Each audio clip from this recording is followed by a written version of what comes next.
मैं हूं समन अब्बास और आप लोग देख रहे हैं माय यूट्यूब चैनल सोना मैथमेटिक्स। पार्ट थर्ड में कुछ क्वेश्चन बताए हैं जिनको मैंने डिस्क्रिप्शन में दे रखा है। आप उस पार्ट 1, पार्ट 2, पार्ट 3 को पहले देख लेंगे, तभी आपको जाकर ये क्वेश्चन आपको समझ में आने वाला है। ठीक है, देखिए एक एपी में 50 पद हैं।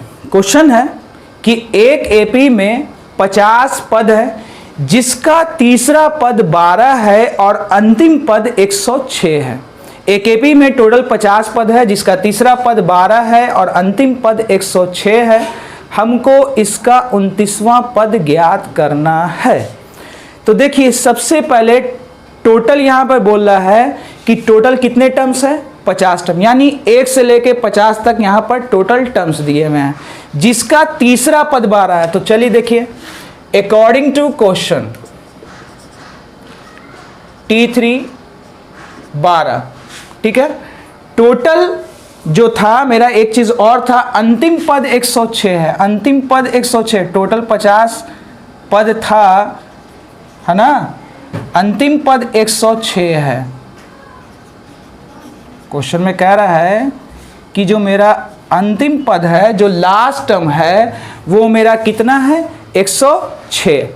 तो चलिए अब हम देखिए बनाते हैं। T3 का मतलब क्या, a + 2d बराबर 12।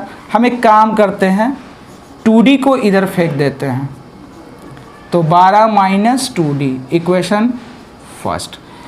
अंतिम पद 106 है, यानी कुल मिलाकर मेरा जो सिटिंग था वो 50 मेरे पास टर्म ही थे।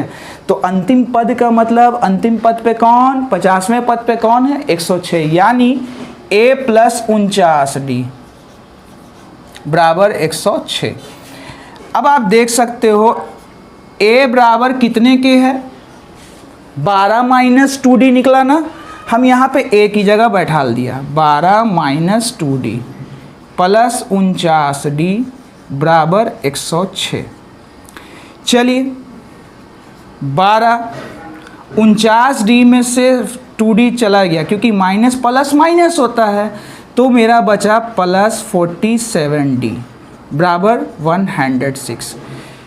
प्लस 12 इधर आ जाएगा तो क्या हो जाएगा, 47d बराबर 106 - 12। देखिए +12 था, इधर आ गया तो क्या हो गया, माइनस।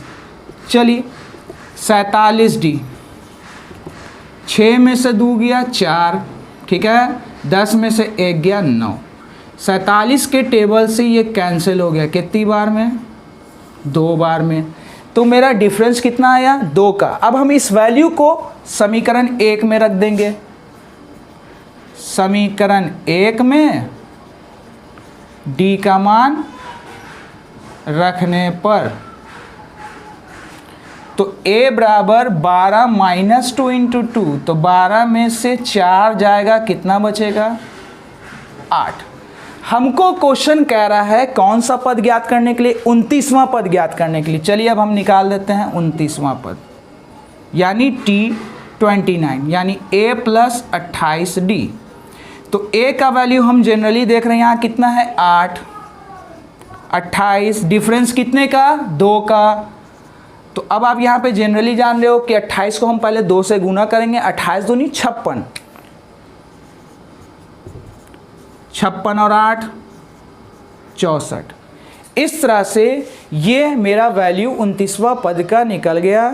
चलते हैं अब अपने नेक्स्ट क्वेश्चन की क्वेश्चन देखते हैं। तो सवाल हमको कह रहा है किसी एपी के तीसरे और 9वें पद क्रमशः 4 और -8 है। किसी एपी के तीसरे और 9वें पद हमको दिया हुआ है, एक का वैल्यू दे रहा है 4 और एक का वैल्यू दे रहा है -8। कौन सा पद शून्य होगा वो हमको पता करना है।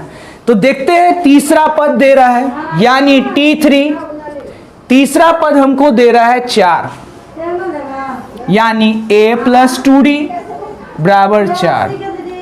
चलिए a को हम रहने देते हैं, 2d को इधर फेंक दिया, 4 - 2d, इक्वेशन फर्स्ट।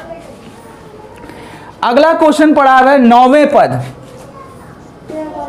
तो 9वें पद का वैल्यू क्वेश्चन के हिसाब से है -8। तो हमने 9वां पद लिख दिया -8। a की जगह a प्लस 8d बराबर -8। 9वां पद मेरा होगा a प्लस 8d। पहला पद a plus d, a plus 2d, a plus 3d, a plus 4d, a plus 5d। इसी तरह से 9वें पद तक हम जाएंगे तो वैल्यू मिलेगा a प्लस 8d। a का वैल्यू है 4 माइनस 2d, रख दिया समीकरण फर्स्ट से। 8d बराबर -8, यहां पे हम लिख देते हैं समीकरण फर्स्ट से। चलिए 4 8d में से 2d जाएगा, मेरा बचेगा 6d माइनस 8 प्लस 4 इधर आ जाएगा तो हो जाएगा मेरा -4, यानी 6d का वैल्यू आया -12। 6 के टेबल से इसको इरेज कर दिया, कितनी बार में? -2 बार में। अब इस वैल्यू को हम समीकरण फर्स्ट में रख देते हैं। समीकरण फर्स्ट में d का मान रखने पर तो a बराबर 4 माइनस 2, डिफर मेरा -2 था तो कितना आया? माइनस माइनस प्लस, यानी a का वैल्यू आया 8।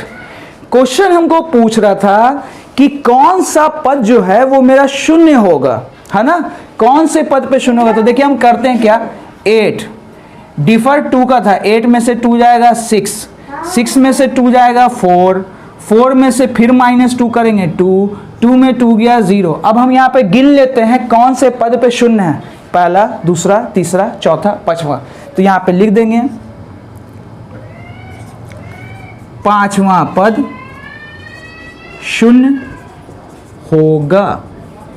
इसको बनाने का एक तरीका और है, tn बराबर 0 भी हम लेकर बना सकते हैं, a plus n-1 into D करके। तो हमारा n जो निकलेगा वो क्या निकलेगा? 5। चलते हैं अब अपने एनसीईआरटी का अगला क्वेश्चन है कि एपी हमारा दे रहा है 3, 15, 27, 39 dot dot dot dot dot dot का कौन सा पद उसके 54वें पद से 132 अधिक होगा। तो देखिए हमारा सीरीज दे रहा है 3, 15, 27, 39 डॉट डॉट डॉट, इस तरह से कंटिन्यू चल रहा है। कौन सा पद, यानी हमारा पद गैप है तो हम यहां शो कर रहे हैं tn। कौन सा पद, नंबर ऑफ टर्म्स, मेरा टर्म्स गैप है, उसके 54वें पद से, यानी कौन सा पद उसके 54वें पद से 132 अधिक है ना? तो क्वेश्चन के हिसाब से हम इसको रिप्रेजेंट कर दिया। कौन सा पद रिप्रेजेंट किया tn से, क्योंकि हमारा नंबर ऑफ टर्म्स हमको मालूम नहीं है। यहाँ खुल के पता है 54वें, यानी 54वें पद से कितना ज़्यादा? 132 अधिक है। ठीक है, आइए तो यहाँ पर हमारा दो चीज़ हमको साफ साफ पता चल रहा है। a मेरा कितना होगा? 3, यानी पहला पद हमने पता कर लिया, पहले पद पे कौन है? 3। डिफरेंस आप खुद देख सकते हो, यहाँ पे जनरली आसानी से समझ में आ रहा है। 15 में से 3 जाएगा तो कितना आएगा डिफरेंस? 12 का, यानी यहाँ सब जगह का डिफरेंस 12 का चला आ रहा है। तो आइए tn का फॉर्मूला हम अप्लाई करेंगे, a plus n-1 into D. t54 का मतलब यहाँ पे सीधा रख देंगे हम a प्लस 53d प्लस 132। ठीक है, आइए a मेरा कितना है आप देख सकते हो 3, n यहाँ हमको नहीं पता है, शो नहीं किया। डिफर हमको मालूम है कितने का? 12 का। a कितना? 3, 53 इंटू 12 प्लस 132।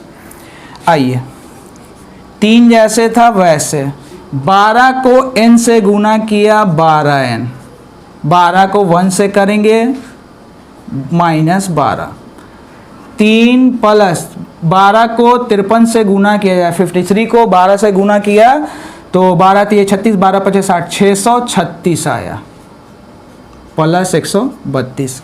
अब हम क्या कर रहे हैं कि इन सारे नंबर को हम उधर ले जा रहे हैं। 12n मेरा अपनी जगह पे, 3 प्लस में था और ये +3 इधर आया तो -3 प्लस 636 प्लस 132 -12 इधर आया तो हो गया प्लस 12, ये 3 हम उड़ा दे रहे हैं।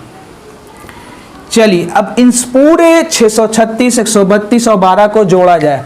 चलिए 2 2 4 6, 4 10 के 0, हासिल बचा 1। चलिए 13 हम पूरा पढ़ ले रहे हैं, 13 6, 1 मिनट, 1 3 मेरा हो गया 4, 4 3 हुआ 7 और हासिल 1 था, ये हो गया मेरा 8। 6 और 1 7, यानी पूरा कैलकुलेट, इन पूरे नंबर को हम कैलकुलेट किया तो कैलकुलेट करने पर 780, जो कि 12 के टेबल से कैंसिल हो रहा है। कितनी बार में है? 12 छके 72, 12 पचे 60, 65 बार में। चलिए हम यहाँ पे करके दिखा देते हैं। 12 छके 72 गया, 60 बचा, 12 पचे 60, यानी मेरा जो है कौन सा पद 100 भले 54वें पद से 132 अधिक है, तो यहाँ हमारा पता चल गया कौन सा पद 65वां पद जो है उसके 54वें पद से 132 अधिक है। इस तरह ये मेरा क्वेश्चन निकला। चलते हैं अब अपने अगला क्वेश्चन है एपी का। 3 अंकों वाली कितनी संख्याएं 7 से विभाज्य होंगी? ये इंपॉर्टेंट क्वेश्चन है एनसीईआरटी का, तो इस क्वेश्चन को आप ध्यान से देखेंगे और थोड़ा इसको मैं धीरे धीरे ही बता रहा हूं, ठीक है। चलिए 3 अंकों वाली, तो 3 अंक की शुरुआत कहां से होती है? 100 से। हमको वैसी संख्या पता करनी है जो कि 7 से विभाज्य हो। तो सबसे पहले हम ऊपर में हेडिंग डाल देते हैं, 7 से विभाज्य संख्याएं, 3 अंकों वाली, 3 अंकों वाली। तो सबसे पहले हम एक काम करेंगे कि 3 अंकों की शुरुआत कहां से होती है? आप जनरली जान रहे हो 100 से, तो हम ये 2 0 रखते हैं, एक स्थान यहाँ पे हम खाली रखते हैं, ठीक है। हमको किससे चेक करना है? 7 से। तो सबसे पहले कटने वाली संख्या है 105। 105 कैसे मेरे पता चला, तो वो मैं आपको बताने जा रहा हूं। देखिए 7 से एक बार में लगाया, 3 बचा। अब हम 7 का टेबल पढ़ेंगे। 7 दूनी 14, 7 21, 7 चौक 28, 7 पचे 35। तो 3 हमको दिख रहा है, 3 हमको दिख रहा है। इसका मतलब अगर यहाँ पे 5 रहता तो हम यहाँ 5 लिखते हैं, 7 पचे 35। इसका मतलब 3 अंकों की जो शुरुआत होगी कटने वाली, 3 अंकों की जो शुरुआत होगी जो कि 7 से कटती होगी, तो वो शुरुआत कहाँ से होगी? 105 से। अब आइए इसमें हम 7 जोड़ देंगे, तो 112, 112 में 7 जोड़ देंगे, 119। इस तरह से और भी कर सकते हैं। अब यहाँ से हम डॉट डॉट डॉट मारा। चलिए 3 अंकों की जो एंडिंग संख्या होती है वो होती है 999। कितनी होती है? 999। तो हम यहाँ पर क्या कर रहे हैं? 2 9 लिख रहे हैं और एक बॉक्स खाली रखते हैं। इस तरह से हम लास्ट का भी पता कर सकते हैं। चलिए 7 से कितनी बार में? एक बार में। तो यहाँ हुआ मेरा 29। 7 का टेबल 7 चौके 28, ठीक है। एक बचा। 7 का टेबल पढ़िए, 7 का 7, 7 दूनी 14। अगर यहाँ पे 4 हो तो ये मेरा पूरा पूरा कट जा रहा है। इस तरह से हमको पता चला बिगिनिंग संख्या का, और एंडिंग हमको पता चल गया कि ये एंडिंग किस पे होगा? 994 पे। हमको पता करना है कि 3 अंकों वाली कितनी संख्याएं 7 से विभाज्य। अब उसको मैं बनाने जा रहा हूं। चलिए तो यहां पर से हमको 2 चीज मिल गया। ए पता चल गया कितना? 105। डिफर कितने का? 7 का। आखिरी पे कौन है? 994, 994, यानी ये मेरा कौन है? टीएन। आप इसी को एन या एल से भी रिप्रेजेंट कर सकते हैं। चलिए अब हम मैथ यहां से बनाते हैं। तो हमने फॉर्मूला सीखा था, टीएन बराबर A plus N minus 1 into D. TN कितना? 994। ए मेरा 105, एन मालूम नहीं है तो नहीं लिखा, डिफर हमको पता है 7। अब हम कैलकुलेशन करेंगे, प्लस 105 इधर आ जाएगा, 994 में से 105 घट गया। चलिए n माइनस 1 इंटू 7, अब घटाया जाए, 14 में से 5 जाएगा तो 9, क्योंकि इसको हासिल देंगे तो 14, 14 में 5 गया 9, ये हो गया मेरा 8, 9 में 1 गया 8, 9 कितना हो गया 889, n-1 इंटू 7, 7 गुना में इधर आ जाएगा भाग में, हम यहाँ भाग कर दे रहे हैं। चलिए 7 से लगाइए 889 को, तो 1 बार में, 2 बार में और 7 बार में, तो ये 127 बार में पूरा पूरा कट गया। -1 को हम इधर फेंकेंगे तो हो गया प्लस, कितना हुआ 128। इस तरह से हमको पता चला कि 3 अंकों वाली जो संख्या थी वो 7 से विभाज्य होने वाली कुल कितनी संख्या होगी 128। चलते हैं, क्वेश्चन है नेक्स्ट क्वेश्चन। 10 और 250 के बीच में 4 के कितने गुणज होंगे? 10 और 250 के बीच में 4 के कितने गुणज होंगे? तो इस क्वेश्चन को ध्यान से देखिए। 4 का पहला गुणज 4, 4 एकम 4, 4 का दूसरा गुणज 4 दूनी 8, 4 का तीसरा गुणज 4 तो ये 12, हम यहां लेंगे 12 को, फिर 4 जोड़ दीजिए 16, फिर 4 जोड़ दीजिए 20 और लास्ट होगा मेरा 248। अब आप कहेंगे ऐसा क्यों किया, 4 का क्यों नहीं लिया? तो क्वेश्चन को ध्यान से पढ़िए। हमको जो सवाल है 10 और 250 के बीच का लेना है। किसके बीच का? 10 और 250 के बीच का लेना है। तो 4 का 4, 4 दूनी 8, 4 तिया 12, तो देखिए 10 के और 250 के बीच में लेना है, तो स्टार्टिंग कहाँ से किया? 12 से, क्योंकि हमको 10 से नीचे का वैल्यू लेना ही नहीं है। तो 4 का पहला गुणज मेरा यहाँ पे अगर देखा जाए 10 और 250 के बीच का आ रहा है तो वो है 12। डिफर कितने का? 4 का हम करते चले गए और लास्ट कितना होगा 248, क्योंकि 249 4 के टेबल से नहीं कटेगा। तो अंतिम जो मेरा जाएगा संख्या 4 का आखिरी जो गुणज जाएगा वो कितना जाएगा 248। आइए अब हमारा यहाँ पर ध्यान से हम देख सकते हैं, तो आपको खुद पता चल रहा है कि प्रथम पद पे कौन है 12, डिफर कितने का 4 का, सब में जो मेरा कॉमन डिफरेंस है वो 4 का है। आइए अंतिम पद यानी टीएन पे कौन 248, हमको पता करनी है 4 भले 10 और 250 के बीच में 4 के कितने गुणज हैं। तो देखिए यहाँ पर ध्यान से टीएन का फॉर्मूला रखा a + n-1 इंटू डी। ए कितना 12, n नहीं मालूम है नहीं रखा, डिफर 4, 248 प्लस 4 इधर आ जाएगा